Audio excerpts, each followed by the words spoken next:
Welcome to S4 నేను మీ రమ్య. పెద్ద సినిమాతో మరో విజయాన్ని తన ఖాతాలో వేసుకున్న రామ్ చరణ్ ఇప్పుడు తన తదుపరి ప్రాజెక్ట్ RC-17 పై దృష్టి సాధించనున్నాడు.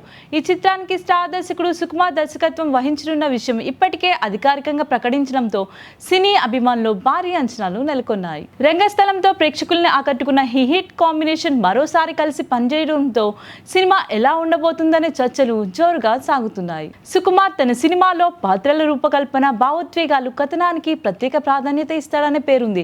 అందుకే RC-17 కథ ఎలా ఉండబోతుందనే అంశం ఆసక్తిని రేకెత్తిస్తుంది. ప్రస్తుతం సుకుమార్ స్క్రిప్ట్ ని మరింత బలంగా తీర్చిదిద్దే పనిలో ఉన్నట్లు సినీ వర్గాల్లో ప్రచారం జరుగుతుంది. కథకు సంబంధించిన ప్రధాన రూపురేఖలు సిద్ధమైనప్పటికీ పూర్తి స్క్రీన్ ప్లే, డైలాగులపై తుది మెరుగులు దిద్దుతున్నట్లు సమాచారం. ప్రతి సన్నివేశం ప్రేక్షకులపై బలమైన ప్రభావం చూపేలా రూపొందించాలనే లక్ష్యంతో ఆయన సమయం తీసుకుంటున్నారని అంటున్నారు. మరోవైపు పెద్ద సినిమా చిత్రీకరణ సమయంలో గాయపడిన రామ్ చరణ్ ప్రస్తుతం విశ్రాంతి తీసుకుంటున్నట్లు సమాచారం. పూర్తిగా కోలుకున్న తర్వాతే కొత్త సినిమా షూటింగ్ లో పాల్గొనే అవకాశం ఉందని సినీ వర్గాలు చెబుతున్నాయి.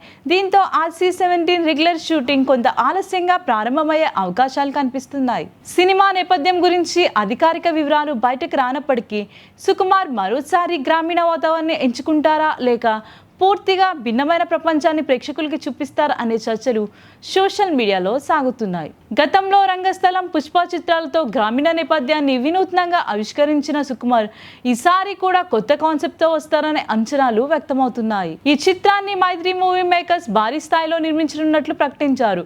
భారీ budget, star combination, Sukumar mark కథనం కలిపి RC-17 ని తెలుగు సినీ పరిశ్రమలో అత్యంత ప్రతిష్టాత్మక ప్రాజెక్టులో ఒకటిగా నిలబడతాయని అభిమానులు ఆశాభావం వ్యక్తం చేస్తున్నారు.